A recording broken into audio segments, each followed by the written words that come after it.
Officials in Minnesota are now confirming 4 cases of severe lung injury linked to vaping by teens.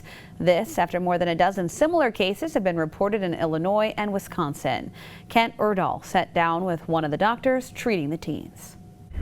The injuries have been severe, and I'm hoping that this will help to get the word out. Dr. Ann Griffiths treated all 4 of children's confirmed cases of severe lung injury linked to vaping. She says the patients range from 16 to 18 years old. Some vaped for months, others for years, but all reported vaping both nicotine and THC. She says they first experienced symptoms like cough, fever, and shortness of breath, but treatment for infections did not help, and their conditions worsened. They've required help with their breathing. They've required oxygen. They've required machines to help them breathe in some instances.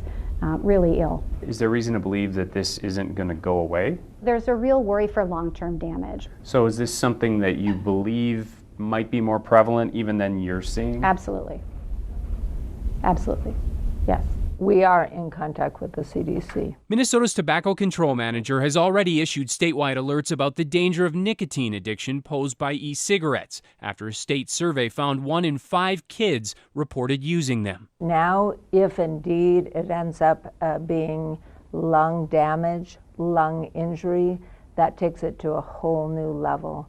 And we need to spread the word quickly and thoroughly. Parents need to be involved, healthcare providers, schools, and the community, because we need to protect our youth from this very damaging consequence. Is there a worry that kids are afraid to report that they're vaping? Absolutely, yeah. Typically we find that teenagers don't really want to talk about risky behaviors with their parents present. What would you tell parents? Parents need to know that we're hearing from these teenagers that they thought it was safe. Just because something is safe in your stomach doesn't mean it's safe in your lungs. I don't think there's a safe dose. And I don't think I can tell these families that there's a safe amount right now. And a promising new Ebola treatment has some doctors believing they found a cure. Researchers say the 2 new drugs can reduce the death rate of the disease to just 6%. Patients taking one medication experienced death rates of 29%. It was 34% for the other medication. But when treatments began early, those rates dropped to 6 and 11%. If left untreated, Ebola kills almost every person it infects. Health workers in the Democratic Republic of Congo say Ebola should no longer be considered incurable.